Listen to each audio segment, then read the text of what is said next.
और उदयपुर में हुई दर्जी कन्हैयालाल की हत्या में हर दिन चौंकाने वाले खुलासे हो रहे हैं। ये खुलासे किसी हेट क्राइम या उन्माद से जुड़े हुए नहीं है, बल्कि ऐसी टेरर एक्टिविटी से जुड़े हुए हैं जिससे देश की सुरक्षा खतरे में पड़ सकती है। लेटेस्ट खुलासा कातिलों की साइकोलॉजी और उनके नेटवर्क से जुड़ा हुआ है। साइकोलॉजी बता रही है कि कातिलों को देश में होने वाली आतंकी घटनाओं पर फख्र था और नेटवर्क को लेकर आशंका है कि देश में गौस और रियाज की ही तरह कई हजार आतंकी घूम रहे हैं। देखिए रिपोर्ट। कन्हैयालाल हत्याकांड, साजिश के तार सीमा पार।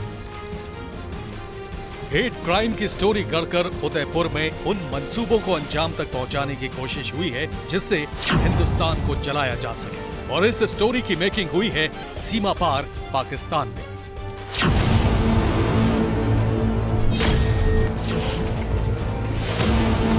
हालांकि पाकिस्तानी हुकूमत और आतंकियों का सीधा हाथ होने का कोई दावा नहीं हुआ है, लेकिन जो कड़ियां जुड़ रही हैं, उसके तार पाकिस्तान तक जुड़ रहे हैं।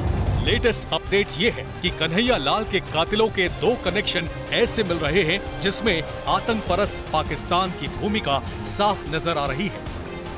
इसमें सबसे पहला कनेक्शन आपको चौंका सकता है।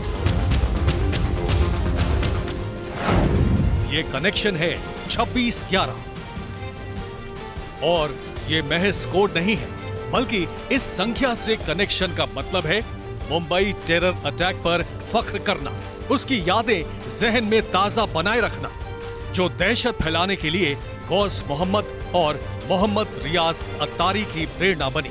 इस वारदात में 26/11 कनेक्शन जुड़ा है।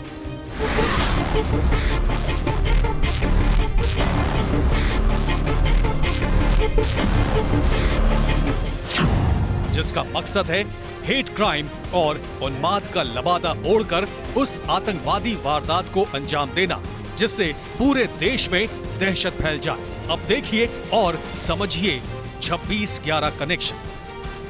कन्हैयालाल के कत्ल के बाद मची अफरा तफरी में दोनों कातिल बाइक से फरार हुए थे। इस बाइक से ही वो वारदात को अंजाम देने भी आए थे, और आपको जानकर हैरानी होगी कि ये बाइक ही 26/11 पर दहशतगर्दों को फख्र होने की गवाही दे रही है।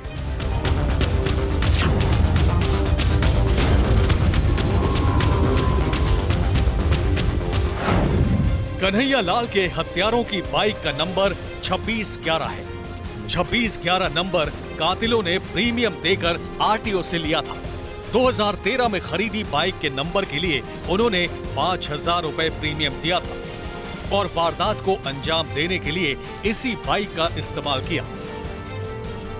हालांकि कातिल उदयपुर की मालदास स्ट्रीट में हत्या करके फरार तो हो गए थे, वीडियो बनाकर पुलिस को चुनौती भी दे रहे थे, लेकिन गिरफ्तारी से बचने के लिए महज 170 किलोमीटर ही भाग सके।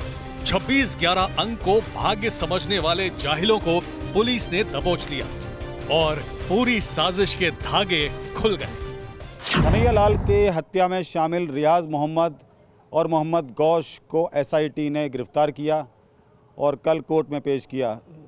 कोर्ट में पेश करने के बाद उन्हें फ़िलहाल 13 दिन की न्यायिक हिरासत में भेजा गया है, लेकिन जो एसआईटी की जांच है उसमें एक बड़ा खुलासा निकलकर सामने आया है कि इनका जो आतंकी कनेक्शन था और जो आतंकी मानसिकता थी, रियाज मोहम्मद की जो बाइक थी उसका आखिरी में नंबर था 26/11। इस गाड़ी का नंबर है RJ 27 AS और 26/11। ये गाड़ी खड़ी है उदयपुर के धान मंडी थाना में। यहाँ के माल खाने में जब इस गाड़ी को हमने देखा, इस गाड़ी के बारे में जब हमने पड़ताल की तो चौंकाने वाले खुलासे सामने आए, और उन खुलासों में ये निकल कर आया कि रियाज मोहम्मद ने ये गाड़ी का नंबर लेने के लिए उदयपुर आरटीओ को 5,000 रुपये का डिमांड ड्राफ्ट दिया था। ये मानसिकता थी और इस गाड़ी के नंबर के पीछे पड़ा था वो कि 26/11 नंबर ही मिले। तो भारत में जो आतंकवादी हमले हुए थे 26/11, यही नंबर वो लेना चाहता था।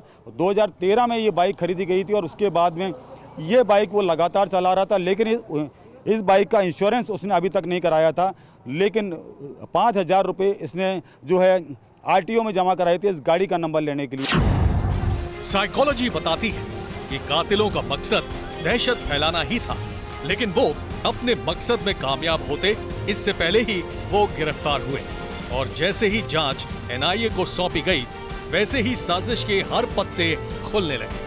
लेकिन ये खुलासे अब चौंकाने लगे हैं। हथियारों के तार कानपुर से भी जुड़ रहे हैं। गौस मोहम्मद और मोहम्मद रियाज अतारी के अलावा साजिश रचने के 2 आरोपियों की गिरफ्तारी एसआईटी ने की है। इन गिरफ्तार आरोपियों के नाम हैं मोहसिन और आसिफ। वहीं 3 और शख्स को एसआईटी ने डिटेन भी किया है और पूछताछ के आधार पर हुए खुलासे के आधार पर ही उदयपुर हत्याकांड में उत्तर प्रदेश के कानपुर में दावत-ए-इस्लामी के ऑपरेटर सरताज की तलाश पुलिस ने शुरू कर दी है। लेकिन सवाल ये है कि कानपुर ही क्यों? दरअसल राजस्थान की डीजीपी के मुताबिक दोनों कातिल दावत-ए-इस्लामी से जुड़े हैं और इनपुट ये है कि पाकिस्तान से ऑपरेट होने वाले दावत-ए-इस्लामी संगठन से फॉलोअर्स कानपुर में बड़ी संख्या में हैं। खुलासे के मुताबिक 50,000 से ज्यादा अनुयायी कानपुर में एक्टिव हैं। बताया जा रहा है कि दावत-ए-इस्लामी के सदस्य कानपुर के मरकज से भी जुड़े हैं।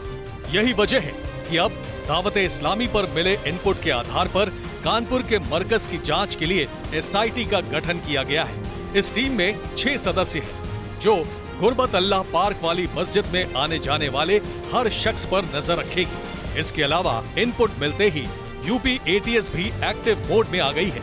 एटीएस की एक टीम कन्हैया लाल मर्डर के आरोपियों से पूछताछ करने उदयपुर रवाना हो चुकी है। ये टीम एनआईए को रिमांड मिलने के बाद दोनों आरोपियों से पूछताछ करेगी। हालांकि इस बीच यूपी एटीएस से सूत्रों ने भी चौंकाने वाली जानकारी दी है। बताया जा रहा है कि अतारी और गौस ने नुपुर शर्मा के विवादित बयान के बाद ही बड़ी वारदात की प्लानिंग की थी। गाली गलौज और बयानबाजी से अलग दोनों ने कत्ल की प्लानिंग की थी। कन्हैया लाल की हत्या इसी कातिलों की प्लानिंग का ही हिस्सा थी।